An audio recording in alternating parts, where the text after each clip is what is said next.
The galaxy had grown silent. Once, there were great trade routes stretching across the stars.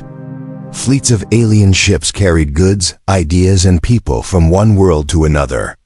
Then, slowly, one by one, the gates closed. The reasons were never spoken clearly. Some whispered of wars long ago, others of plagues that spread through the jump lanes, and some of shadows lurking in the dark between suns. But in the end, it was fear. Every world looked at its neighbors and decided the danger was greater than the reward. So they sealed their skies, locked their ports, and trusted no one beyond their own star. For centuries, the galaxy lived like a broken chain, each link cut off from the rest. But on one small blue planet, things were different. Earth had never known the stars, but Earth had known isolation. Humans had spent their whole history reaching out, building bridges, seeking contact even when none wanted it. And when at last their crude rockets and fragile ships touched the void, they found only closed doors. Still, they did not stop. Where others grew fearful, humans grew curious. Where others shut themselves away, humans stretched their hands wider. They refused to accept that the universe should remain silent forever. It began with the first human expedition that crossed the ruined lanes. Their vessel was nothing compared to the ancient starships that once ruled the skies, yet it carried something more dangerous than firepower. It carried human stubbornness. The crew knew the risk. Stories said no world welcomed strangers. Some even killed those who tried. But the humans launched anyway, driven by the belief that somewhere beyond the dark, someone must still be waiting. The first contact was not friendly. Their ship entered the system of the Trail, a race of tall feathered beings with sharp black eyes. The Trail had once been masters of commerce, but now they lived in constant fear of invasion. When the human ship broadcast greetings, the Trail answered with weapons. Missiles streaked across the void, and alarms screamed through the human vessel. Shields burned, hull cracked, yet the humans did not fire back. Instead, they sent one last desperate message. Not of war, not of surrender, but of peace. It was a strange thing.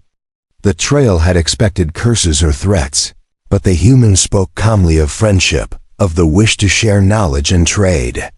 The message was brief, for the ship was burning, but it was enough to confuse the Trail commanders. Long ago, when the gates first closed, their elders told them no outsider could be trusted. Yet here was a vessel breaking apart, and still its crew begged not for rescue, but for a chance to know them.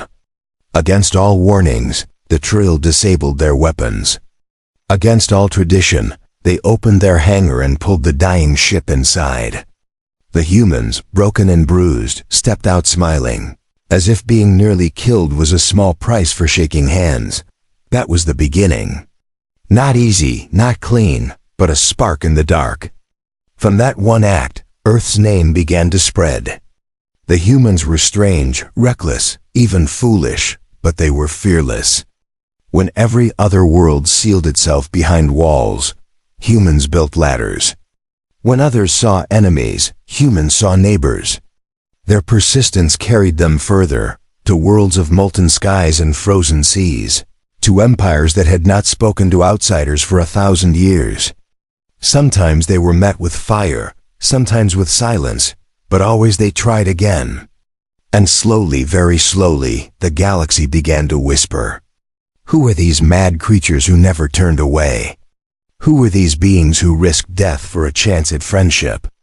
In the council chambers of the old races, fear began to change shape. Some called the humans dangerous, not for their weapons, but for their ideas. Others warned that once a human hand touched a locked door, it would never stay shut. And they were right. For soon, worlds that had forgotten the sound of foreign voices heard it again, rough, eager, and filled with hope. The humans were coming, and they would not be stopped by silence. Yet behind all this, shadows still waited. There were reasons the gates had closed. Old wounds not healed, old enemies not forgotten, dangers that had not died. The humans did not know these truths, not fully. They only knew that to live alone was to wither. And so they stepped where no one dared, carrying their reckless fire into the dark. Some would call them saviors. Others would call them fools. But one fact was certain: the age of silence was ending, because Earth had reached across the stars. The trail had not meant to keep the humans alive. Their laws were clear. No outsider should step on their soil. No foreign voices should be heard in their cities. Yet after that first rescue, something strange happened. The human crew did not beg for asylum or riches. They did not demand power. They only asked to see the world outside their small cell, to share a meal, to speak of the stars. The trail guards, curious despite themselves, gave them a chance. And what followed unsettled the whole empire. The humans laughed. Not the sharp, mocking laugh of conquerors, but the warm sound of people who found joy, even in captivity. They joked with the guards, traded stories, and even taught the young cadets simple games played on Earth. Soon, whispers spread through the Trail City. Outsiders who were supposed to be dangerous had instead brought smiles. Elders frowned and spoke of discipline, but the young ones leaned closer, wondering if the stories about humans were true, that they carried no fear. Even in chains. It was then that the Trail Council decided to test them. They led the human captain, a broad-shouldered woman with dark eyes, into the great chamber. There, high above, the counselors sat behind a wall of crystal. They demanded to know why Earth dared to travel beyond its place. They warned her of the dangers that had closed the stars to all others. The chamber grew silent, waiting for fear to show in her eyes. But she only straightened her back and spoke with calm certainty. She said Earth was small, but its heart was large. She said isolation was death, and connection was life. And she ended with words that none had heard spoken in centuries. We do not seek to rule you. We seek to stand with you. The council did not answer that day, but something began to shift. Across the galaxy, other watchers took notice. The Koran Empire, cold and merciless, marked the human ship as a threat. The Vayari, hidden in their mist-filled world, wondered if Earth carried secrets. And in the dark reaches beyond the known stars, old predators stirred. For if humans succeeded in opening the doors, all the buried past would rise again. The humans did not stop. While their first ship repaired in Trail docks, others followed. Fragile vessels, slow by galactic standards, but each one carried the same fire. They visited abandoned relay stations, broken trade hubs, and even ghost fleets drifting in silence. Where they found ruins, they planted beacons. Where they found survivors, they offered aid. To every world they reached, they carried the same message: we are here. We will not leave you alone. Not everyone welcomed them. In one system, an ancient defense satellite mistook them for enemies and fired until half the human crew lay dead. In another, a cloaked fleet of scavengers captured a vessel and sold its people as slaves. Yet even then, humans returned. They carried scars, but they did not give up. And each time they came back, they left behind something more powerful than weapons trust. Even enemies began to whisper that humans could not be broken. On Earth, news of these journeys spread like wildfire. Families wept for the lost, but they also cheered for the living. Nations argued over costs and risks, yet in the end they agreed on one truth: humanity's future was no longer bound to one world. Children looked up at the night sky and no longer saw empty darkness. They saw neighbors waiting behind locked doors, and they believed those doors could open again. Back on Trail, the elders debated fiercely. Some demanded the humans be expelled before their madness infected the people. Others argued that the humans had already shown more courage than any race in centuries. In the end, one voice tipped the balance, not an elder, but a young commander who had fought in the first battle against the human ship. She rose and said she had seen their vessel burning, had heard their cries for peace even as fire consumed them. She said no race willing to die for friendship could be an enemy. The chamber fell into silence, and the first crack appeared in the wall of fear that had stood for generations. The trail did not throw their gates wide. Not yet. But they did something no one expected. They signed a single agreement with Earth. Small at first, only trade of medicines and star maps. Yet the act shook the galaxy. For the first time in centuries, one world had opened its door, and it was because humans knocked until it gave way. But in the shadows, danger grew. The Corran fleet began to gather near the old war zones. They spoke of humans as a plague, a fire that must be crushed before it spread. Spies whispered that the humans would not stop until all worlds were forced open. And in the forgotten dark, something older still stirred, drawn by the noise of voices daring to cross the stars again. The humans had lit a flame, and now it burned too brightly to hide. The first treaty between Earth and Trail was small, but its weight echoed across the stars. For centuries, no world had dared to trust another. Now, because of a handful of reckless humans, one door had opened. To some, it was a spark of hope. To others, it was the first step toward disaster. And in the halls of distant empires, the word human became both a warning and a promise. On Earth, the agreement was celebrated as a victory greater than any war. Crowds filled the streets as the first shipment of alien medicine arrived. Children touched the glowing vials with awe, and scientists wept at the chance to study knowledge thought lost forever. Yet even as cheers filled the cities, leaders argued behind closed doors. The trial had given trust, but others might not. For every open hand, there would be a clenched fist waiting to strike.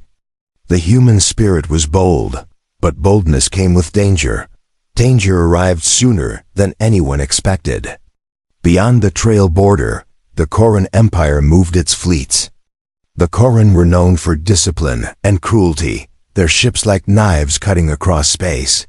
For 100 years, they had warned their people that outsiders carried poison. Now they declared the humans were proof of it. They called them disease bringers, liars, a fire that would consume the galaxy. And when words were not enough, the Corran sent their warships into the lanes once closed. The first clash came near an abandoned relay station. A human freighter, slow and unarmed, had gone to place a beacon there. The Corran found it. They did not send warnings. They opened fire. Hulls cracked, air vented into space, and human voices cried out as the ship tore apart. Only a handful escaped in pods, drifting cold among the stars. When the Trail received the survivors, their feathers stiffened with rage. They had once doubted humans, but now they saw clearly who brought war, the Corran, not Earth. Word of the attack spread fast. For the first time in centuries, two worlds stood side by side. Trail warships sailed with human escorts, protecting trade routes and escorting convoys. It was small, fragile, and uncertain, but it was alliance. The Corran called it rebellion. They promised to crush it before it spread. And so, where there had been silence, drums of war began to beat. Yet the humans did not shrink from the threat. On Earth, young men and women lined up at recruitment halls, eager to join the space fleets. Farmers, miners, engineers all wanted to serve. Some were driven by pride, others by fear, but most by something deeper. For the first time, humanity was not only defending itself. They were defending the idea that no world should be left alone forever. And that belief gave them strength. Still, strength was not enough against fleets older and stronger than theirs. Human ships were small and clumsy by galactic standards. Their weapons were crude. Their shields often failed. But they carried something no other race understood: adaptability. When engines broke, humans repaired them with scrap. When weapons overheated, they improvised new ones from mining drills and plasma cutters. When every tactic failed, they invented another. The Corran mocked them as desperate. Yet those desperate tricks turned defeat into survival, and survival into hope. Meanwhile, The trail struggled with their own fears.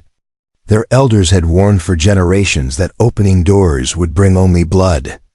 And now, with Corinne fleets circling, many believed the prophecy fulfilled. But their younger leaders remembered the human captain's words: isolation is death. Connection is life. Slowly, one by one, voices rose in support. If they closed their gates again, they would prove the Corin right. If they stood with Earth, they would prove something greater, that unity was still possible. In secret, other races watched. The Vayari listened from their mist-hidden towers. The Sholar calculated probabilities in their crystal halls. Even the silent wanderers, whose names were spoken only in fear, turned their gaze. The humans had done what none believed possible. They made the galaxy move again. And movement meant change. Change meant risk. Risk meant war. Back on Earth, the human fleet prepared. Ships were small, but spirits were high. On one vessel, a young pilot strapped into her chair, her hands shaking not from fear, but from excitement. She whispered to herself that she was not just flying for Earth. She was flying for every world still locked in silence. On another, an old engineer tightened bolts with fingers scarred from a lifetime of work. He muttered that if the Corin wanted to break them, they would choke on the attempt. From captains to cooks, humans carried the same fire. They knew the galaxy was against them. They did not care, and so the stage was set. The Corin fleets gathered like storm clouds, black and merciless. Human ships rose like sparks, small but unyielding. Trail vessels spread their wings, uncertain yet unwilling to abandon their allies. The galaxy held its breath. For centuries, silence had ruled. Now voices clashed again, and the first true war of the new age was about to begin. The war began not with a roar, but with a whisper. The Corin did not declare it in grand speeches. They simply struck, cold and precise. Their fleets swept into forgotten star lanes, cutting off human beacons and destroying every fragile outpost Earth had built. Whole convoys vanished, their signals ending in silence. To the galaxy, it seemed proof that the humans were reckless fools who had invited destruction on themselves. But to the humans and their new trio allies, it was only the beginning of resistance. The first major battle came in the Ashara Belt, a stretch of broken rock and drifting ice that circled a dying sun. A small human fleet had gone there to recover lost satellites. The Corin arrived with double the ships. In the opening strike, human hulls shattered like glass. The Tral escorts fought bravely, but their formation broke under the Corin's ruthless discipline. It should have been a slaughter. Yet in the middle of chaos, humans did something no one expected. They improvised. With shields failing, one human captain ordered his crew to fire mining charges into the belt itself. Explosions sent waves of rock tumbling into the Corin fleet. Asteroids spun, collided, and broke ships apart. Amid the chaos, human and Trial vessels slipped through the cracks, striking like knives at exposed flanks. By the time the smoke cleared, the Corin had not won their clean victory. They had been forced to retreat. For the first time, their empire tasted shame. Across the galaxy, stories spread. Some laughed at the absurdity of humans throwing rocks at an empire. Others whispered that perhaps madness was strength. The Trill soldiers who fought beside humans carried tales home of allies who refused to yield even when death surrounded them. Young Trail cadets began painting human symbols on their armor for courage. Elders shook their heads, but they could not stop the fire spreading through their people. But not all eyes watched with hope. In the shadow of old ruins, other races stirred uneasily. The Vayari sent hidden probes to record battles. The Sholar calculated again and again, uncertain whether humanity's rise would mean survival or ruin. And far beyond, in the cold stretches of space where no star burned, something ancient listened. The silence of centuries had hidden it, but the humans had broken that silence. And now it heard voices calling across the void. On Earth, the price of war grew heavy. Every week, ships returned with fewer crew than they had launched. Flags draped over coffins became a common sight. Families mourned, but they also hardened. The question was no longer whether to fight, but how to endure. Factories worked day and night, turning scrap into weapons. Farmers sent grain to feed soldiers across the stars. Scientists rushed to understand Trial technology, merging it with human ingenuity. Slowly, clumsily, Earth was changing into something it had never been before, a world at the center of galactic conflict. Still, there were doubts. Some leaders argued that Earth should retreat, close its own gates, and abandon the dream of unity.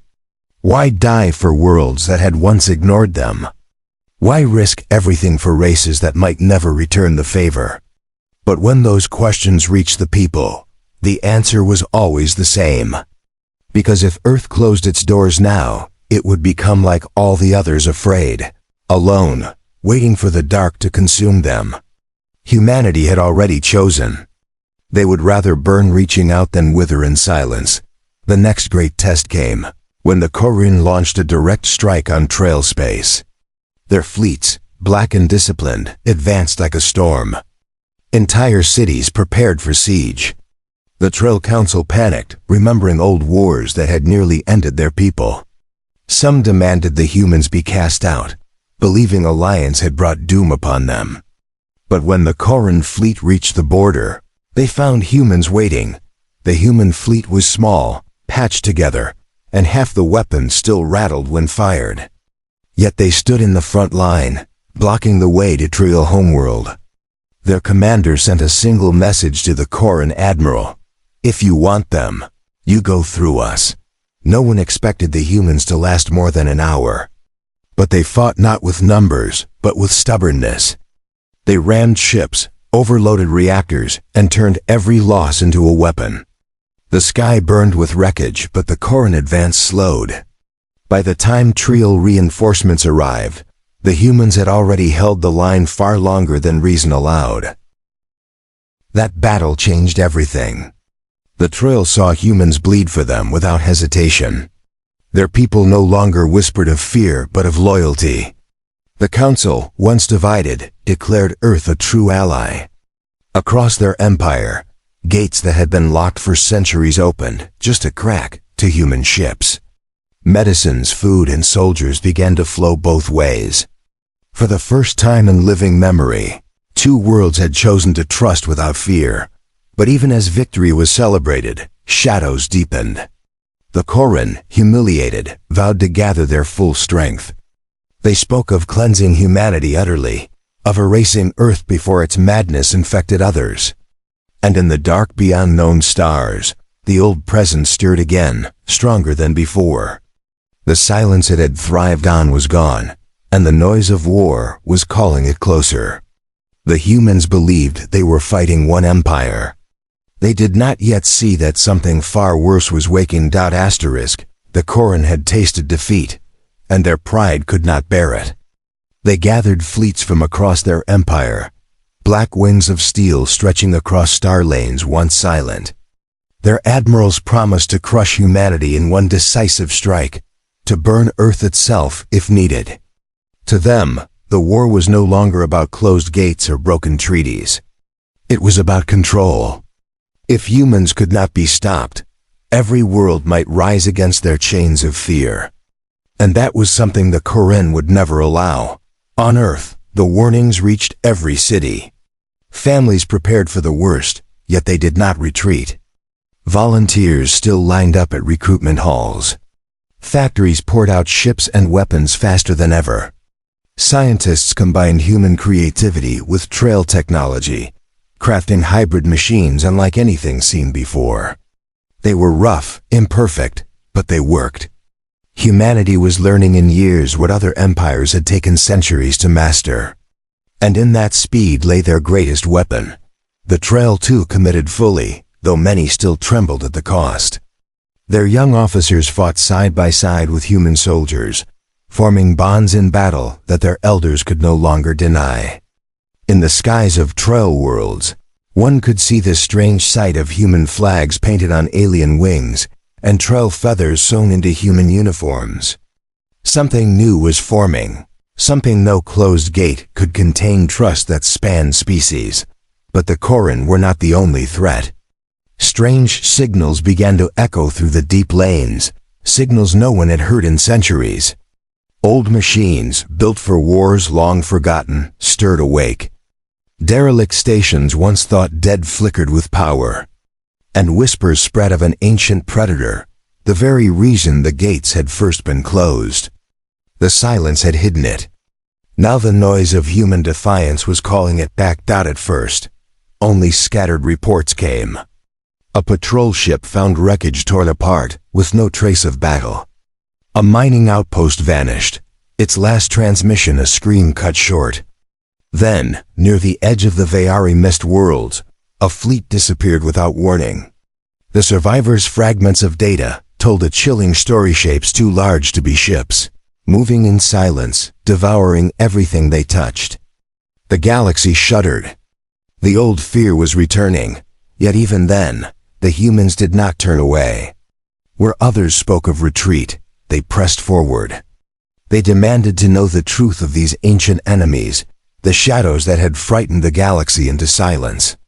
Elders of many races warned them not to stir what should remain buried. But humanity had never feared truth.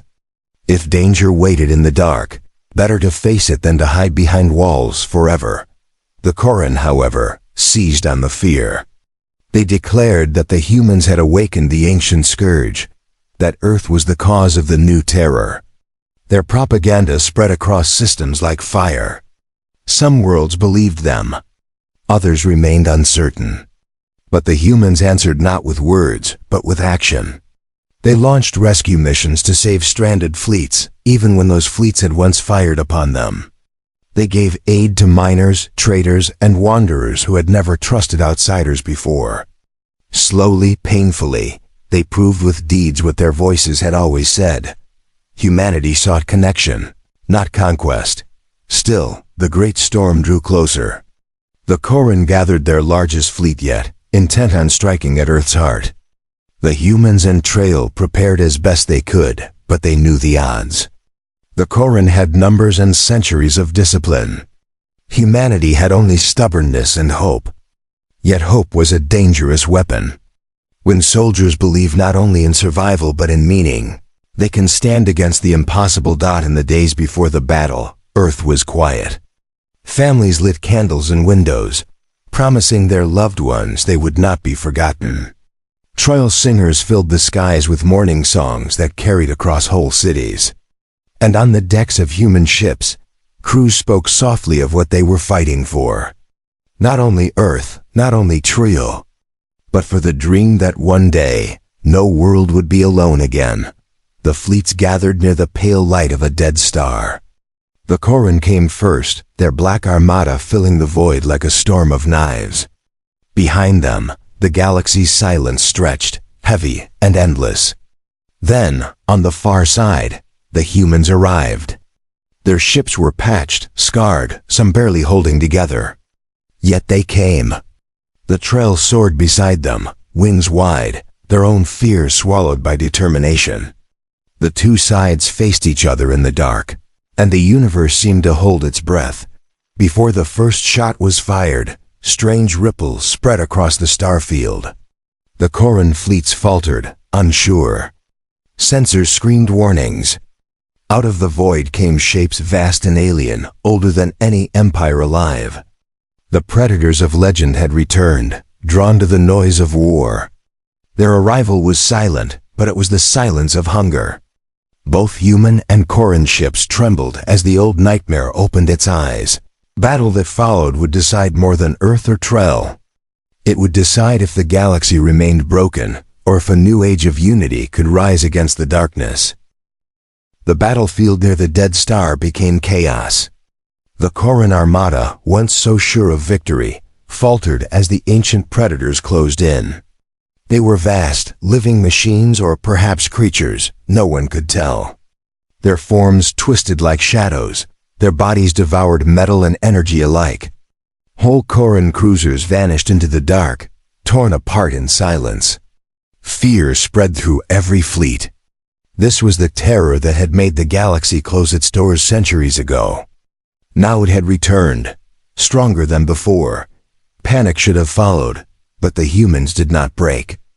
On the bridges of battered ships, captains shouted for calm.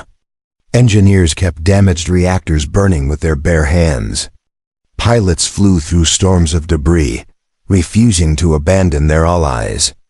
The humans did not see an ending, they saw a choice. Run, and the galaxy would hide again for another 1,000 years. Stand, and maybe the silence could finally be broken. The Koran were not ready for that choice. Their admirals barked orders, but their soldiers saw death all around them. Ships turned to flee, colliding with their own allies in desperation. The empire that prided itself on discipline fractured in a single night. Yet not all Koran fled. Some saw the humans fighting, even as their hulls cracked open. They watched human crews ram their ships into predators, sacrificing themselves to buy others time. And something inside them shifted. Perhaps these humans were not plague. Perhaps they were a fire the galaxy needed. Beside the humans, the Trill fought with wings blazing. Their songs carried over open combs, lifting courage when hope should have died. Together, human and Trill fleets turned their weapons not on each other, but on the ancient predators. Plasma fire cut into the shadows, mining charges detonated inside their vast forms, and improvised weapons, lasers made from cargo hulls, missiles crafted from fuel tanks, pierced the monsters. It was madness, but it worked.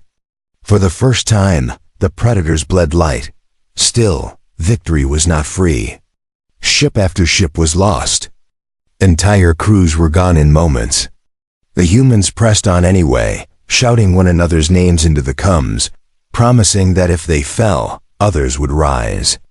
That determination spread like a spark. Even fleeing Koran captains turned their ships back, ashamed to abandon a battle where humans refused to quit. Soon, for the first time in centuries, 3 races fought side by side against the darkness.